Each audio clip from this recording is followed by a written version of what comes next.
Assalamualaikum warahmatullahi wabarakatuh. Waalaikumsalam warahmatullahi wabarakatuh. Dalam suasana yang damai ini kita mulai podcast orang bandel. Bismillahirrahmanirrahim. Sholat. Al-Fatihah.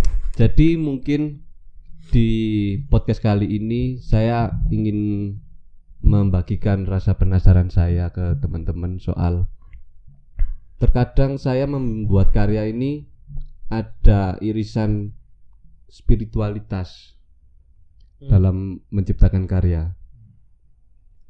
Ya mungkin bisa diulik dulu di spiritualitas itu apa. Memang apa yang dirasakan Mas Hani? Yang saya rasakan itu seperti sebuah pemaknaan dalam pengalaman yang saya ceritakan kembali dalam media. Oh iya iya. Kalau menurut Anda gimana? Iya kayaknya mungkin ini ya, apa kayak istilahnya diperjelas dulu. Maksudnya apa yang dibagikan ini mengenai sebuah perasaan yang berhubungan dengan hal yang lain, semacam kayak energi gitu dah. Spiritualitas itu. Kalau di saya sih biasanya seperti emosi negatif, tapi ini kayaknya nggak bisa keluar, ide si liar ini nggak bisa keluar ke kehidupan nyata. Makanya saya redam supaya keluarnya di karya saja. Oh iya iya. Kalau bahasa kerennya itu exorcism. Exorcism apa exorcism. itu? Pemurnian ya. Oh. Apa? Ruqyah. Iya, ruqyah bahasa Islamiahnya. Ruqyah. Ya kayaknya memang hal-hal tersebut kayaknya memang saling beririsan setahuku. Berhubungan dengan masalah psikologis dan lain sebagainya. Makanya kalau kita bicara mengenai spirit gitu kan, kayaknya bahasa Indonesianya itu apa ya, jiwa ya, spirit itu ya. Itu pasti ada hubungannya sama seni, sama psikologi, sama manusia itu sendiri. Iya. Kalau yang mungkin yang sepengetahuanku mengenai jiwa itu kayaknya yang berhubungan dengan hal nggak tahu apa itu, kayak something gitu yang menggerakkan manusia. Entah itu nggak tahu ya, mungkin itu kayak kumpulan motivasi, kumpulan pengalaman, sehingga kan ada orang yang bilang ini jiwanya baik, ini pembentukan jiwa gitu kan. Kayaknya memang ada sesuatu hal yang memang nggak dipahami secara sains. Iya. Tapi itu ada yang menggerakkan kita, karena mungkin itu adalah bahasa sederhana dari hal yang kompleks. Gitulah. Kalau di psikologi yang aku tahu itu dalam pemikiran di dalam otak manusia itu kayaknya ada 3 hal yang saling beririsan. Itu pemikiran atau kesadaran. Itu yang biasanya bahas soal logika, berpikir logis gitu-gitu. Terus ada lagi rasa atau perasaan. Jadi kan kalau kita kan kayak perasaan sedih, bahagia gitu-gitu kan. Terus ada satu lagi kayaknya yang menjahit itu semua, ada jiwa. Kayaknya itu mungkin kumparan antara itu. Terus semua itu dibalut sama roh. Jadi kalau roh ini hilang, semuanya akan terlepas gitu. Dari rasanya, rasionalitasnya. Mungkin karena itu yang ini ya, menggerakkan kita, karena itu kan semuanya di otak. Kalau orang kan banyak yang mengasosiasikan perasaan itu kan dari batinnya, itu kan ditekan di dada.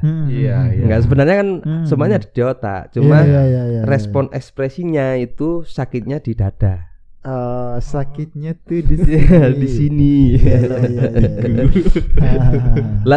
Yang aku malah justru penasaran sebenarnya, yang ingin dibagikan itu perasaan spiritualitas yang bagaimana. Kan karena spiritualitas kan bukan benda yang bisa konkret jelaskan ya. Nampak, Mungkin cuma iya. rasanya saja yang abstrak. ya rasanya saja yang Iya. bisa disampaikan. Ya mungkin kayak karya saya yang sedang saya kerjakan ya. Itu terinspirasi dari pengalaman saya yang waktu itu ada seorang maling lah di kebun saya, Oh ya, ya.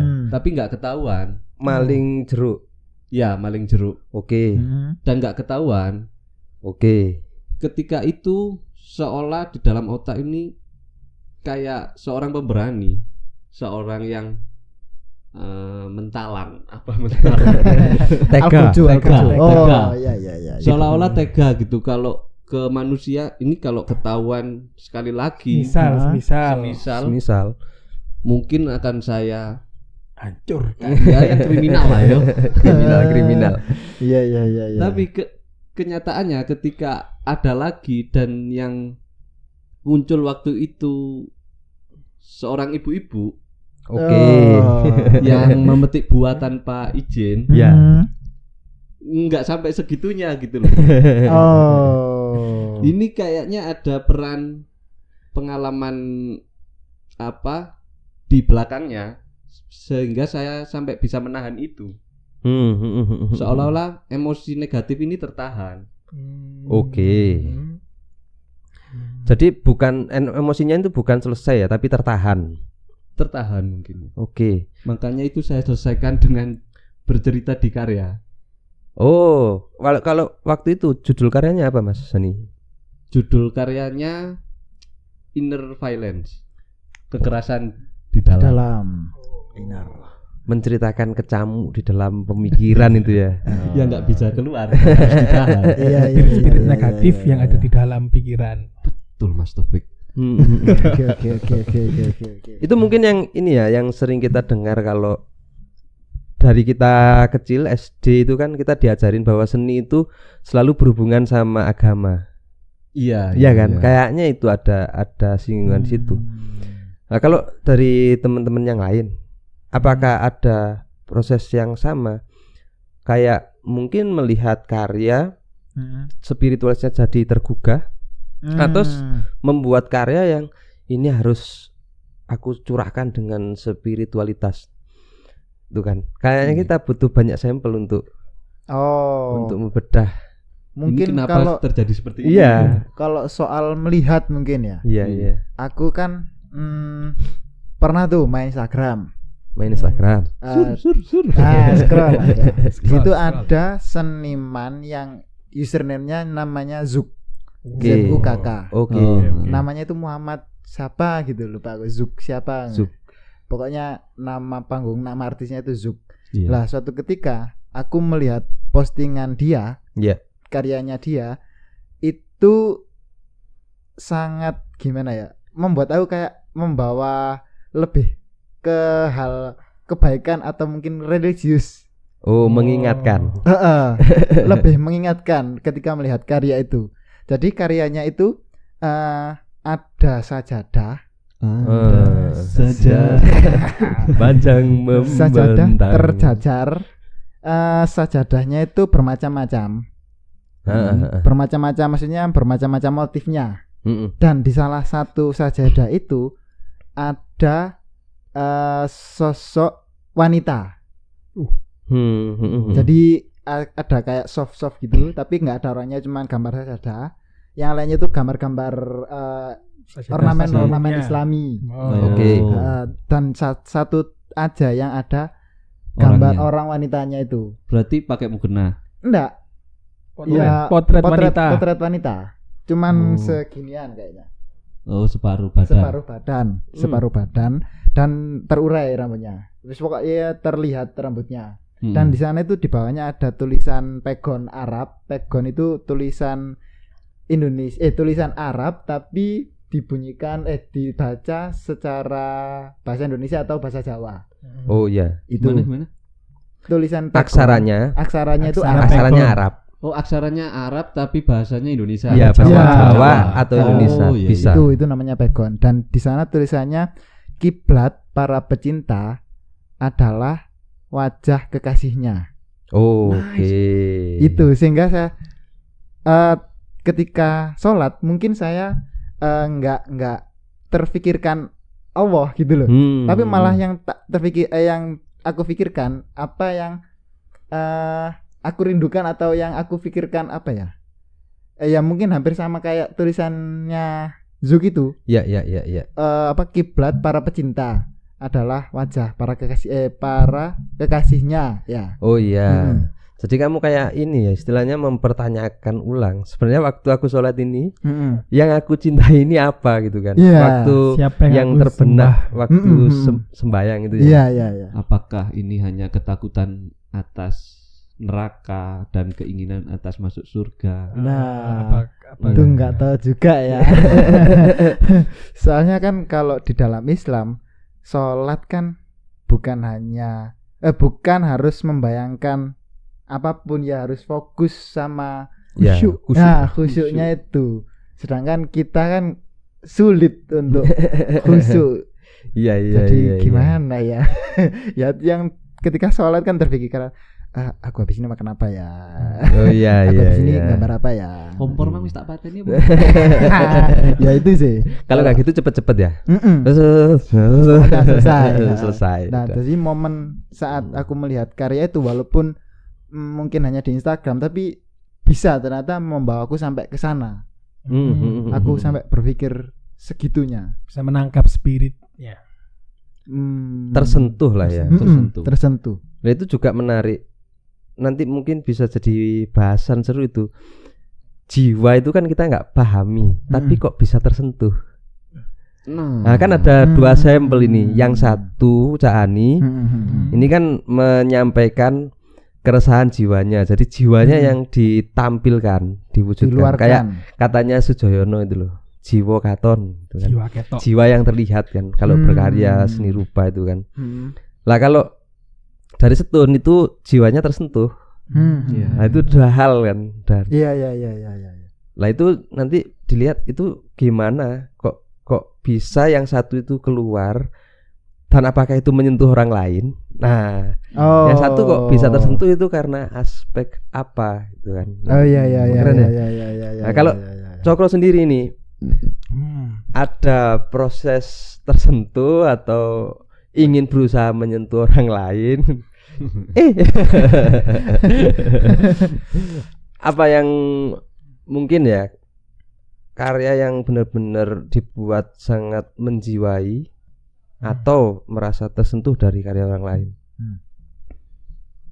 Kalau aku sendiri sih mungkin kalau pengalaman mencoba ingin menyentuh gitu. Jadi ada satu aku bikin karya itu karya yang niatnya aku pengen menyentuh penikmatnya itu dengan berbagi pengalaman. Oke. Oke. Mungkin dari pengalaman yang aku bagikan mereka jadi tersentuh. Oh iya. Jadi apa terpantik mungkin ya. Iya. Jadi aku pernah bikin satu karya itu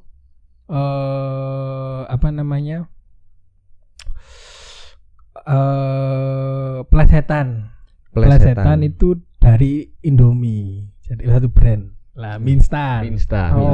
Oke. Itu aku bikin semirip mungkin, cuman brandnya beda. Tapi brandnya itu namanya Instani. Yang awalnya Indomie. Jadi Instani. Ninya ini dari apa? Seni. Instani. Seni instan. Enggak. Instani. Ini nih, padahal nggak instan sebetulnya. Jadi Instani itu wujudnya adalah bungkus-bungkus ya kayak mie instan itu, cuman isinya itu tanah, isinya itu bibit tanaman. Jadi ya kayak ini apa? Oh, ninya itu tani. Oh, Instani itu tadi. Instani ini jadi bertani instan gitu ya. Oke. Padahal kan pertanian nggak ada yang instan. Oh iya benar. Ada proses panjang di situ, ada pengalaman sih mungkin ingin tak bagikan ke teman-teman orang lain. Siapa tahu kalau dia dapat karyamu, dia bisa menjadi petani walaupun 1 atau 2 bungkus juga. Mungkin 1 atau 2 pohon. Jadi itu karyamu menanam Indomie terus muncul enggak Kok Indomie? menanam muncul piring. Kebajikan. bukan Muncul katanya tadi Indo. ini mie Bukan. Nanam kan apa? Pelesetan, Mas. pelesetan. Jadi isinya intinya bungkus-bungkus itu Heeh. random, ada bibit tanaman terong, Oh. cabai, sawi, Salah. jadi sawit. jadi ada bibit tanamannya Apa? aku kira bibit mie Waduh. kan nanam gandum orangnya Gandum, telur, sawit, sawit. Ya. mesin. iya juga ya Nyawit ya. bawang dulu bawang dulu bawang Bawang goreng.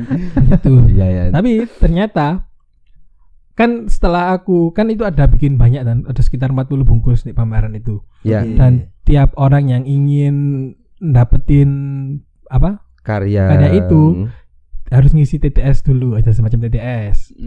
TTS-nya isinya pertanyaannya Pertanyaan tentang pertanian. oke iya untuk menguji Udah menguji Seberapa bisa nggak untuk menanam nanam gitu. Iya, ini iya. bisa gak sih? Jadi lolos ada lolos verifikasi. Sertifikasi. kalau di pabrik itu ada proses QC. Nah, Quality control. Nah, Apa? ini quality control untuk pembelinya. Dikontrol dada. Main bola itu. Terus anu Mas, pas proses kan pamerannya sekitar 5 hari. Ya, 5 malam. Apa? 5 hari 5 malam. 5 hari. 5 hari aja. malam kayaknya nggak ada yang nonton. Mungkin yang nonton Malam makhluk bubuk. halus. Malam bubuk. Terus apa namanya? Kukira itu bakal habis itu loh di hari kedua apa hari ketiga. Oke. Ternyata sama panitia itu emang di spend per hari itu dikasih berapa. Jadi sampai hari terakhir itu masih ada. Oh, di limit. Di limit sama panitia kayak dibagi di porsi gitulah.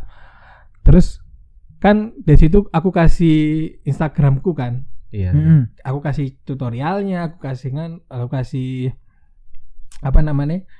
Cara-cara merawat ini gimana, setelah itu nanti apa bungkusnya dibuka, disiram atau gimana gitu kan. Aku kasih Instagramku. Ya.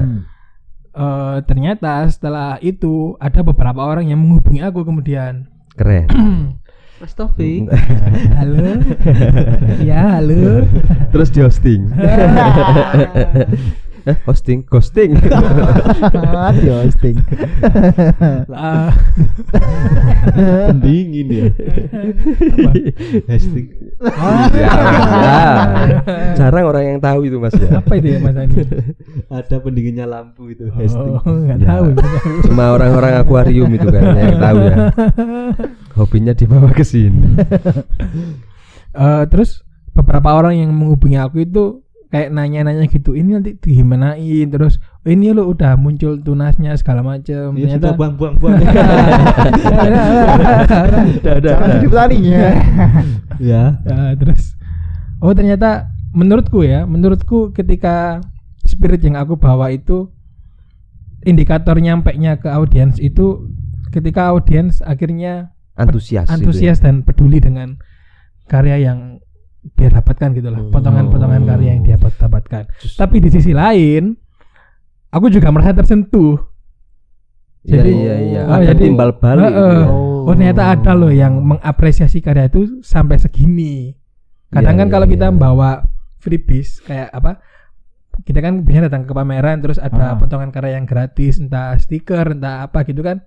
Sering kali kita bawa pulang, ya udah bawa pulang terus digeletakin apa udah nggak di respon lagi ya. Ternyata benar. ketika formatnya aku coba kayak gitu, ternyata ada 1-2 orang yang tetap ngerespon sampai karya yang berupa tanaman itu dirawat sampai tumbuh. Terenyuh ya. Terenyuh ternyata. Keren. Karena aku berpikiran bahwa akhirnya nyampe kedua belah pihak gitu loh. Ada timbal balik spiritualitas itu. Wah, keren. Oke, Ini oke. ini ingin menyampaikan, ini tersentuh, ini menyampaikan dan tersentuh. Ngeri. Ini apakah ada hubungannya dengan frekuensi? Nah, itu ya. Frekuensi ini kayaknya pembahasan radio. Soalnya aku Gelombang. pernah lihat ada di Instagram itu orang mainan apa ya yang Garbutala namanya. Garbutala. Iya, Garbutala. Garbutala kan ya. Apa itu? Sing ini terus dipukul. Oh iya. Ketika frekuensinya sama, dia ikut bergetar juga. Oke, benar juga bisa. Jadi mungkin ada kesamaan juga antara Pembuat dan menikmat. Iya. Mungkin di prosesnya Bapak Taufik Hidayat ini. Iya. Mungkin ada yang servis, ada yang kembali semes. mungkin kalau si Cokro ini membuat karya pertanian Instani ya tadi ya. Instani. Terus disampaikan ke audien yang biasa bertani, akan jadi sia-sia kayaknya. Iya. Oh iya. Iya kan kayak ya aku pun udah paham. Hal yang biasa. Di rumahku juga aku lagi ngerawat tanaman gitu kan. Iya. Tapi kalau audiennya tepat, kayak orang yang memang benar-benar kayaknya aku coba deh gitu. Kayak misalkan orang yang jarang-jarang kakinya nyentuh tanah gitu. Kan ada ya. Enggak pernah menyentuh rumput. Iya. Itu kan nanam, wah bisa tumbuh ya, keren ya, kayaknya itu akan responnya sebaik itu. Itu mungkin juga ini juga dulu aku lupa siapa yang bilang bahwa nilai dari karya itu juga ditentukan dari jaraknya. Maksudnya? Jarak itu bukan satuan meter, bisa saja satuan waktu atau satuan ruang. Kalau misalkan kita pasti pernah atau di semua orang umum tahu bahwa karya-karya yang di masa lalu, yang waktunya lampau, yang punya sejarah mahal banget itu kan. Kayak barang antik kan lebih mahal. Itu kan udah ada jaraknya itu waktu. Lah, kalau misalkan barang antik Indonesia, misalkan keris gitu, dibawa ke Amerika, nilainya akan berkali-kali lipat lagi. Karena ada satuan jarak tadi. Ada jarak ruangnya.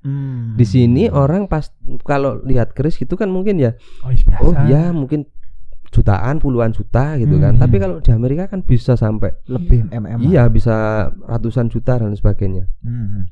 Itu kayaknya yang ada selain frekuensi mungkin juga celah tadi. Celah jarak. Mungkin kalau celah nilai. Mungkin kalau ingin menyentuh jiwa seseorang, kalau aku lihat dari kasusnya Mas Setun, itu kan tadi ada celah. Di mana ada sesuatu hal yang kosong terus keisi terus akhirnya wah ada press itu, ada kesadaran. Kayaknya kalau itu diterapkan di karya, itu kan kalau jaraknya jauh, mungkin misalkan Mas Hani pameran di New Zealand gitu kan, bawa lokalitas di sini, mereka terus wah ada ya yang seperti ini, terus mereka tersentuhlah jiwanya. Atau mungkin ada, makanya setiap pengetahuan baru kayaknya bisa menyentuh orang, produksi kesadaran baru dalam filsafat kayaknya. Produksi kesadaran baru. Tapi di kasusnya Stun tadi, ini seolah saya terpikir ya, soal kayaknya ini di karyanya perlu melewati kejujuran tertentu, lapisan kejujuran tertentu sampai bisa mencapai terasa jujur di dalam sampai si Setunnya ya. Rasa ya. Apakah itu juga ada semacam ternyata kejujuran ini juga elemen pendukung dalam spirit.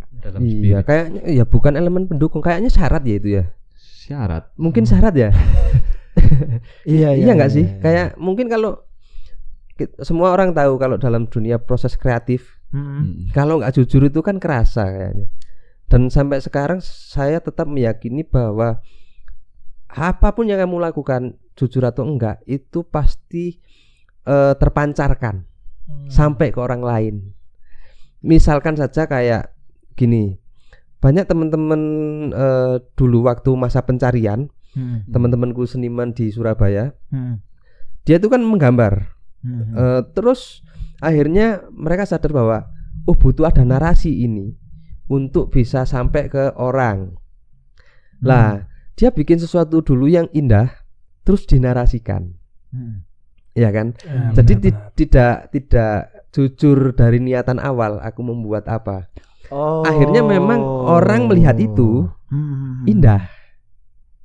Tapi nggak nyampe. Walaupun story-nya itu pun disampaikan, itu kayaknya terpisah gitu loh. Kayak dibuat. Kayak narasinya memang terpisah dari karyanya. Gitu kayaknya. Tidak dibangun dalam satu yang sama. Kayak kejujuran yang sama. Aku gak menyebut karya yang dibuat seperti itu sebuah kebohongan ya.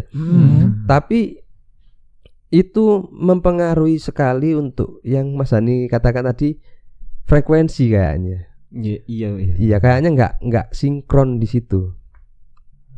Tapi ini mendebat terus, maaf ya. Iya. Diskusi ya. Diskusi untuk memecahkan itu. Kalau gak gini soalnya gak podcast ini. Berhenti, selesai udah. Ya, selesai.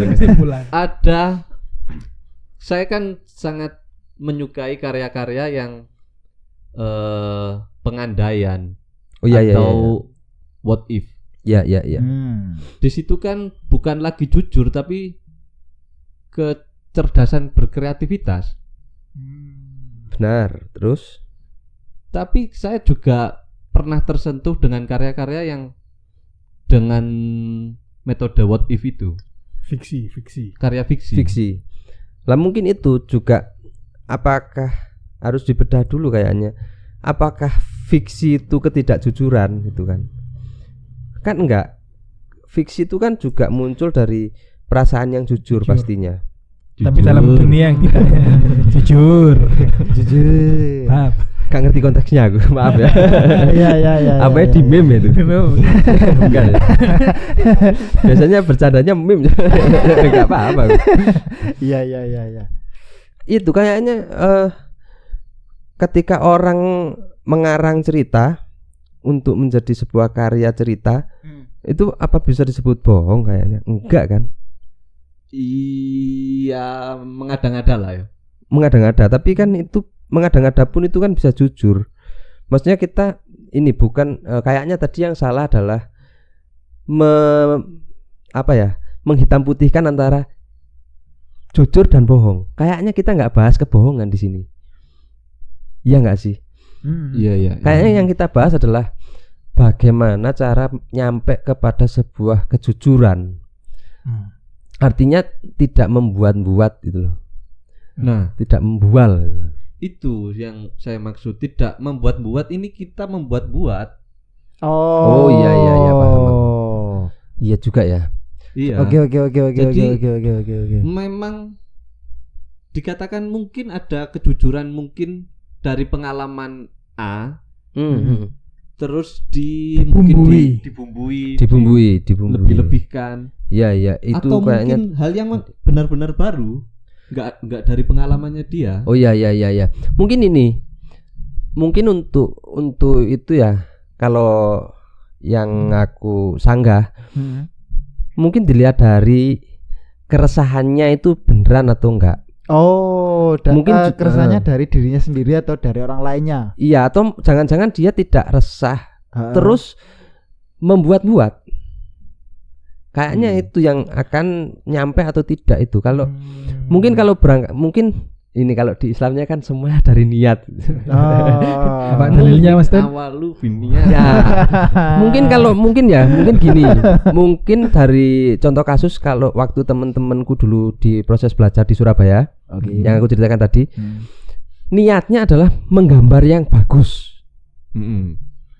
Nah, terus itu ditambahin narasi lah supaya nyambung. Harus ada story-nya di situ. Akhirnya kayaknya di situ yang nggak nyampe. Karena nggak sinkron story-nya. Jadi dari niat awalnya itu udah beda. Karena niat awalnya membuat gambar yang bagus, bukan gitu. Gambar yang jujur, bukan gambar yang sesuai narasi yang dibangun dari narasinya. Akhirnya narasinya dipaksa masuk di situ. Atau karenanya dipaksa sesuai dengan narasi. Benar. Oke. Mungkin di situ Mas Hani kayaknya. Kalau keresahannya disampaikan, mungkin kalau keresahan kita sederhanakan jadi niat. Niatku gambar untuk memberikan kesadaran bagi banyak orang bahwa berjudi itu haram misalkan ya. Judi. Niatnya gitu. Terus karyanya itu pasti kita akan membuat-buat, pasti akan banyak aspek, terus disatukan menjadi satu, terus kita create lah, kita bangun kayak bikin Lego gitu misalkan. Akhirnya jadi ya, itu kayaknya mungkin ada bisa sampailah ke orang, oh iya ternyata judi itu judi. Gitu kayaknya Mas Ani. Iya, ya mungkin ya. Mungkin ada masih bingungnya di saya juga karena kalau niat yang jadi ukuran, keresahan mungkin ya, keresahan atau keresahan. Nggak tahu juga ya. Ada yang pernah ngalamin lihat karya yang Tidak resah. kayaknya enggak selera gitu. Enggak apa? Melihat Bukan karya apa? sefrekuensi. karya yang terlalu what if. Terlalu dibuat-buat banget gitu ah. Terlalu maksudnya. dibuat-buat banget, Terlalu tapi fiksi. terasa Karya yang membual tapi nyaman. Gitu nyaman apa ya? Nyampenya kayak si Mas Setun Inot ini. Oh iya, ya mungkin Seleder. mungkin itu sih Mas. Kalau aku nangkepe mungkin ada satu irisan kita tuh kagum kok ada ya orang sing pikirannya kayak gini. padahal Nyampe ke situ. mungkin juga itu kayak gitu dan si senimannya padahal nggak mikir gitu. Kan kayak berarti- gitu maksudnya ya. Iya. Tergantung respon audiens. Kan berarti ya. makna itu ada pada audiens. Iya, kayaknya gini. Mungkin si Setun melihat karyanya Zuk tersentuh dengan sudut pandang itu. Kalau aku sendiri mungkin kan akan beda.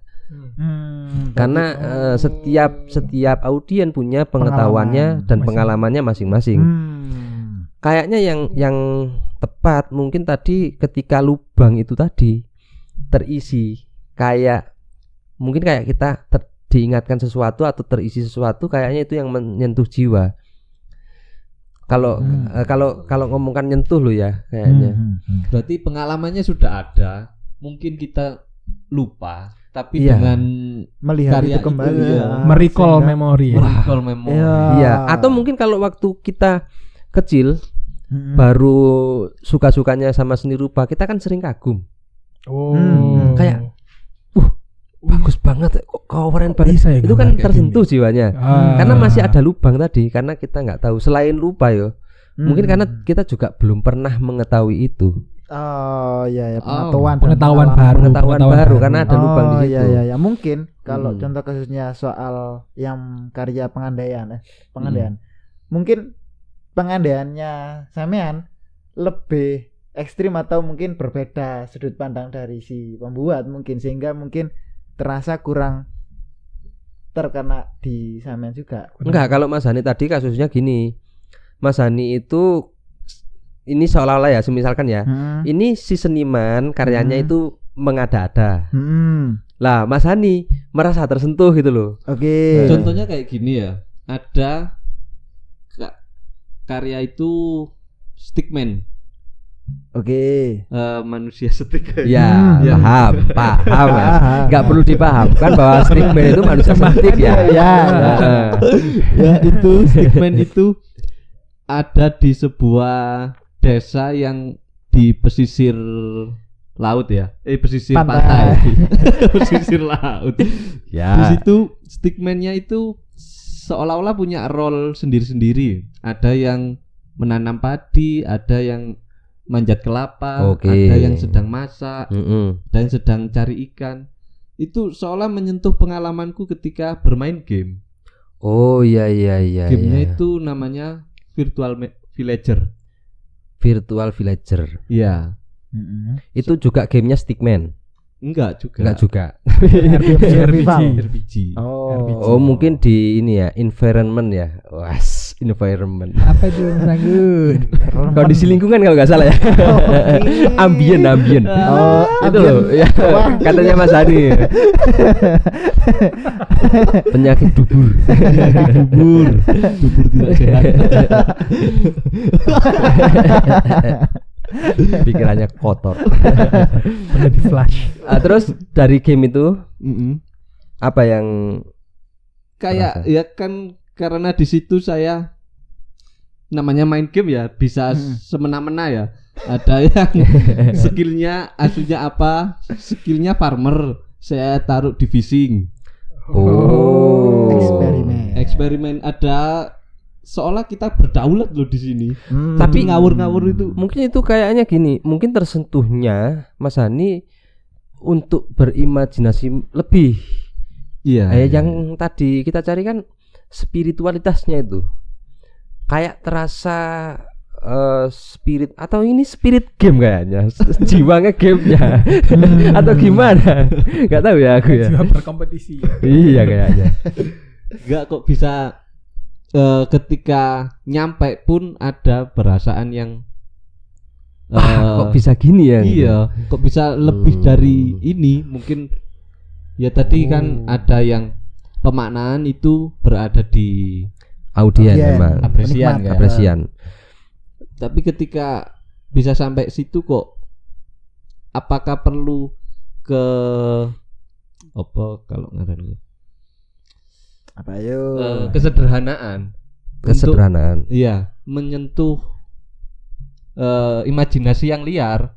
Itu butuh sesuatu hal yang sederhana gitu. Ternyata butuh sesuatu hal yang sederhana Sederhana saja. saja. Tapi itu juga mungkin itu satu aspek. Tapi itu kan nggak bisa dikatakan untuk general. Mungkin orang lain bisa tersentuh kalau itu rame. Kan macam-macam. Mungkin yang menjadi titik beratnya di sini kayaknya menurutku ya, semua karya seni itu memang tujuannya untuk merumuskan tersentuhnya jiwa. Tersentuhnya jiwa. Iya, kayaknya seniman memang semua yang dilakukan seniman itu kan memang mereka berekspresi, menyampaikan kegelisahan perasaan mereka. Itu untuk merumuskan atau mencari formula agar ini bisa menyentuh kepada jiwa orang lain. Kayaknya gitu kan yang memang dikejar. Untuk membagikan. Karena kan aku sebagai kalau dalam pekerjaan ya sebagai kurator itu yang paling susah adalah menciptakan kayak yang katanya Mas Hani tadi yang di karyanya itu environmentnya. Karena kan setiap audien dari latar belakang yang berbeda-beda, pengetahuan yang berbeda-beda, pengalaman yang berbeda. Bagaimana mengkondisikan situasinya supaya orang itu nggak terlalu jauh dari rasa karyanya itu loh. Jadi kan kalau kita melihat pameran yang bagus, itu pasti building cahayanya, penempatan karyanya sangat-sangat diukur kan. Mungkin itu mereka yang sangat diperhatikan, mereka yang mengetahui formula jiwanya itu mungkin juga ilmu psikologi ya. Oke. Kayaknya kalau di desain seperti ini akan ada kesan seperti ini, orang bisa lebih masuk bisa tersentuh karena mungkin orang-orang akan meriset apa sih lubang-lubang yang ada di masyarakat secara umum. Mungkin kayak kalau sehari-hari kita lihatnya cahaya ya umumnya seperti itu, terang gitu kan. Bagaimana kalau diciptakan cahayanya sinematik gitu. Kan kalau kita lihat pameran-pameran yang bagus itu kan cahayanya ditata secara sinematik mungkin. Kayak orang foto aja itu kayak kita di backgroundnya udah kayak di film gitu loh. Dan itu karya seni. Hanya akan bisa menyentuh ke hati orang lebih dalam. Meninggalkan kesan. Lah kayaknya mungkin itu next pertanyaan yang tadi aku keep. Ini kan kayaknya bagaimana karya menyentuh jiwa seseorang ini udah ketemu. Jarak sentuhannya itu loh. Kalau dari Mas Hani kan dia ingin menyampaikan perasaan kehilangan bendanya kan karena dicuri. Perasaan kemarahan. Kemarahan. Itu bagaimana kita bisa memperpanjang jarak sentuhannya itu? Kayaknya kan ini udah dibahas kalau mungkin setiap orang berbeda-beda, tapi kok bisa ya ada pameran tertentu satu karya, maksudnya beberapa karya itu tersentuh ke banyak orang gitu dengan sudut pandang yang berbeda-beda. Kayaknya itu harus ada perpanjangan itu. Lah kalau teman-teman ini mungkin ini juga ya harus ditanyakan, pernah lihat pameran yang bisa kayaknya membawa teman-teman hanyut? Kayaknya kalau jiwanya ingin tersentuh itu pas posisi terhanyut. Kalau pamerannya mungkin bukan satu pamerannya ya, tapi satu karyanya. Satu karyanya saja di satu pameran. Di salah satu pameran ya, Salah di satu satu. pameran gitu. Karya apa itu waktu itu? Ya yang Stickman itu, terus ada karyanya Pak Kubu. Oh iya ya. Waktu itu kok saya terasa asing ya dengan perasaan ini. Oh iya, kosong tadi ya, nggak ada. Apa ini itu ya? Seolah-olah ini sebuah kesunyian kehikmatan dalam beribadah atau dalam menyembah ya. Ya. Ketika saya menjadi seorang pencipta juga, itu mencari ini kok bisa nyampe ke saya sampai seperti ini ya? Apakah karena objeknya itu orang yang sedang Apa ya istilahnya, khusyuk, memeremkan mata, memejamkan mata. Istilahnya visualnya orangnya lagi khusyuk gitu. Ya, ataukah ini teknik visual ataukah ada hal lain? Karena saya di situ nggak ada teks, Iya ya, penerjemahan. apapun. Iya. Tapi kok bisa sampai gitu ya? Iya. Iya, mungkin memang kayaknya itu kasusnya karyanya memang kuat dan ya. Kuat banget. Kalau dilihat dari karya-karya yang lain kayaknya itu karya yang sangat kuat gitu kan dalam satu pameran. Nah, untuk di jarak tadi, apakah bisa dipotong jarak tadi dengan teknis? Kayaknya iya, kayaknya. Soalnya gini, kalau kita berada di, mungkin gini. Nah, ini juga susah ya, karena dalam pengkuratorialan itu mengukur kekuatan karya. Nah, itu juga kan butuh kepekaan. Kita harus, kalau dulu UHD Sui Hong Jin itu bilang, kalau kamu kepingin mengetahui kualitas karya, sering-sering kamu ke pameran dimanapun itu kamu lihat, baru kamu bisa mengetahui, oh ini karyanya kuat banget. Lah itu kayaknya memang di situ titik susahnya untuk melihat karya ini kuat atau enggak. Lah kalau misalkan karya itu enggak kuat, kayaknya memang harus dibantu dengan lingkungannya tertentu, apalagi dibentuk. Kayaknya kan sekarang ada konseptual art itu kan. Itu kalau memang tidak ditempatkan di tempat yang tepat, karyanya tidak akan tidak akan ini. Apalagi kalau di media sosial kan seringkali ada yang compare itu seni konseptual sama seni modern. Jadikan satu kan ya. Terus kayak dibilang real art sama or fake itu kan. Cak pagi. Karena itu kayak menurutku itu udah ruang yang berbeda. Jadi jangan disandingkan gitu. Karena kita melihat estetikanya, keindahannya. Karena estetika itu bukan ngomongkan keindahan aja ya. Itu harus sesuai gitu. Nah, kayaknya gitu. Kalau dipotong, nggak tahu ya Kak Setun, itu kira-kira bisa dipotong nggak?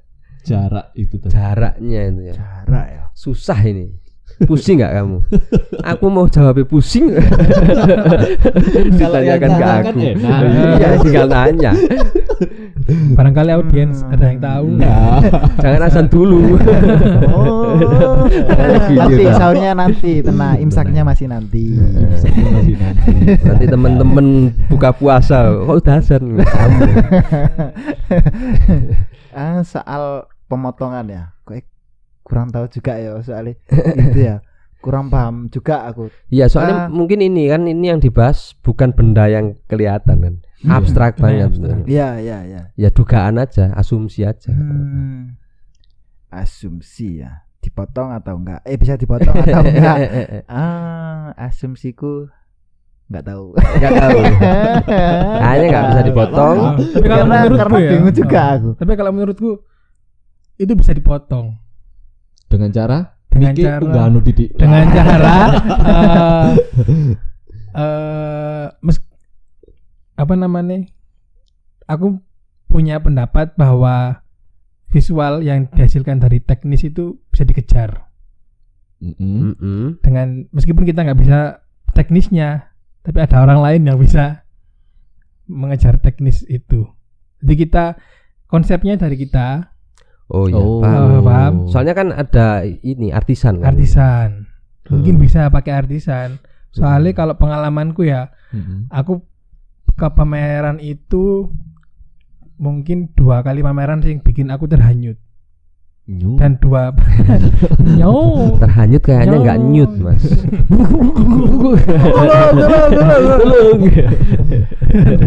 dua pameran ini ada di 2 periode yang berbeda.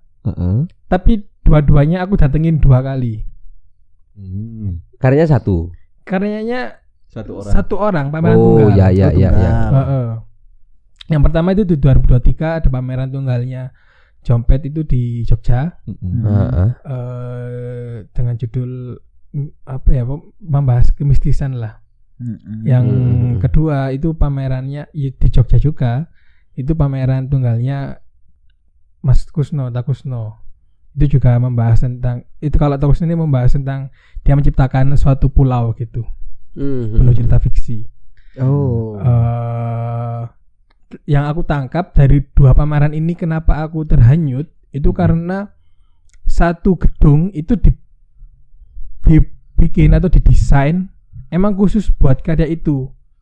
Dari segi pencahayaan, dari alur audiens itu masuk mulai dari mana kemana. Dan ada satu hal yang aku sangat garis bawahi itu dari audio ternyata. Audio ya. Audio yang dibuat untuk pameran itu sangat ini ya, membantu lah. Itu seolah-olah tersihir. Terhanyut itu tadi tersihir. Kalau kita ngeliat karya itu kayak kita kan kalau aku jadi kodok. Cani pasti pikirnya beda itu. Enggak, aku usir dia penyihir. Lebih aneh. Terus itu environment suasananya terus. Dan di 2 pameran ini di apa namanya 2 pameran ini itu diakhiri di ruangan yang sama dari segi alur audiens menikmati karya itu. Ini di satu tempat beda orang. Di satu tempat beda orang beda tahun. Oke. Tapi didesain seperti seolah itu sama. Oh iya, paham. Aku tahu poinmu. Dan di ending dari pameran ini seperti apa? Kita tuh dikasih penutup yang. Bentar. Maksudnya ending pameran ini apa? Di ending alur cerita pameran ini. Pamerannya ada rute ceritanya ya. Oke. Itu seolah-olah kita dikasih gong gitu, kayak dessertnya itu yang langsung setelah kita keluar dari galeri langsung kayak lega gitu loh. Ya paham aku. Kalau poin-poin yang aku dapat dari Cokro terus Mas Hani dari Stone ini memang kayaknya untuk bisa mempelajari, merumuskan untuk menyentuh jiwa tadi, atau kita menyampaikan jiwa kita secara visual, kayaknya harus penuh dengan keseriusan. Iya, dan mungkin ada hubungannya sama pembicaraan Anda yang tadi soal pengoptimalan. Iya. Menata cahaya. Iya. Sampai dari si Taufik tadi kan seolah-olah menyentuh beberapa semua indera. Iya itu. Ada penciuman, ada pendengaran, penglihatan, penyempurnaan, cinta. Tapi ada yang kurang, enggak semua perasa, lidah. Oh iya. Iya, kayaknya susah ya. Kayaknya setiap masuk pameran ya suguhannya gorengan. Itu pun di luar ruang pamer. Iya, masuk nggak boleh gorengan. Kayaknya itu ini yang jadi fokus utama memang kayaknya harus benar-benar serius. Oke. Lah kalau yang ini kan yang tadi dibahas adalah pameran, sedangkan sampel dari Stone melihat Suk, Mas Hani melihat karya Pak Kubu, itu kan visual aja. Kayaknya memang visualnya dibangun secara seserius mungkin. Bukan seserius mungkin. Orangnya sangat-sangat serius. Jujur. Ya, kayaknya dari karakter orangnya yang serius gitu. Bukan karakter. Kayaknya kalau orang bercandaan terus dia membuat sesuatu hal dengan serius, pasti akan bisa lah. Jadi kayaknya memang ini loh. Orangnya punya perasaan, keresahan. Aku merasakan ini bener-bener dalam kayaknya ini harus aku sampaikan ini, tapi nggak bisa pakai kata-kata. Aku bikin karya, terus bener-bener serius membuat karya itu, kayak ini kurang ini, ini berlebihan ini sampai dia merasa pas lega. Nice. Kayak mungkin bukan hanya secara teknik aja, mungkin dari kalau kayak yang di Setun tadi kan secara narasinya kuat banget itu. Bisa menyentuh kan dari narasi visualnya. Visual itu kan juga bercerita kan.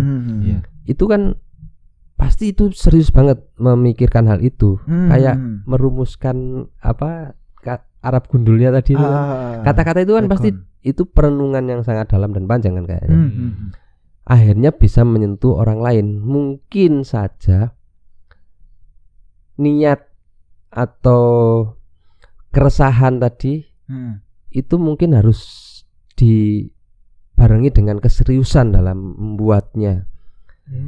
Iya. Serius, gigih kayaknya akan pastilah tersampaikan ke orang lain daripada berkarya untuk open call kan.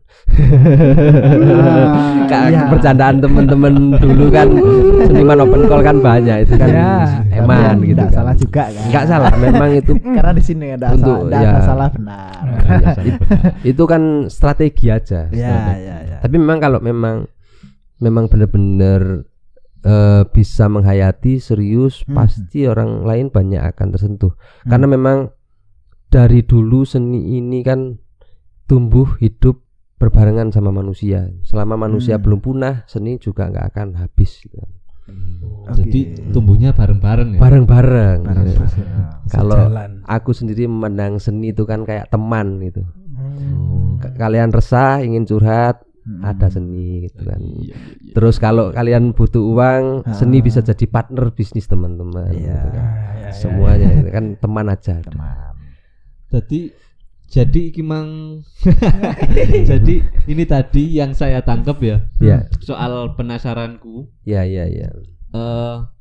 Kayaknya bisa terjawab dengan harus mateng dalam segala aspek. Iya, untuk mencapai spiritualitas berseni itu kan. Iya. Harus serius hayat gitu kan. Dan segala aspek. Mulai dari niat. Innamal a'malu niat. Masya Allah. Alhamdulillah. Jadi sebuah keresahan itu harus dimatangkan dulu sampai benar-benar ini yang mewakili keresahan saya. Dari situ terus diupayakan lagi di visualnya apa yang benar-benar mewakili. Iya. Sampai di situ belum selesai di proses penataan pamerannya. Building pamerannya. Iya, semuanya dipikirkan ya. Kalau bisa sampai menyentuh 4 indera lah minimal ya. Maksimal ya. Kayaknya lidah nggak bisa disentuh. Bisa aja mungkin kalau didesain suguhannya ini gitu. Mungkin bisa 5 tapi indera ke-6. Soalnya dulu ada memang karya seni itu buat kue. Ada memang. Oh ya. Iya. Itu chef Junanya yang jadi seniman. Jadi di situ mungkin sampai dipikirkan di proses pamerannya. Terus sampai ada supaya tadi karena ini yang apresian ini datang dengan background berbeda-beda, supaya tidak melenceng jauh, ada jembatan yang enak, mudah dipahami, mudah dicerna oleh siapapun. Ya, jadi mungkin untuk ke depan proses berkaryaku jadi lebih serius lah. Sama. Iya, Aku iya. juga kayaknya. Iya, iya. Walaupun isinya guyon. Tapi guyon Yang ketika serius. diseriusi kan bisa lebih Iya. kenal lagi. Iya juga. Mungkin dari teman-teman yang lagi nonton ini adakah karya-karya yang pernah nyentuh jiwa teman-teman? Nah, kira-kira itu Sentuhannya seperti Se- apa? karyanya judulnya apa atau senimannya siapa bisa ditulis di bawah. Kolom Mention, komentar. Ya. Jangan lupa komen. Terima kasih sudah menonton acara kami. Ya. Dan Selamat menikmati, selamat beribadah puasa.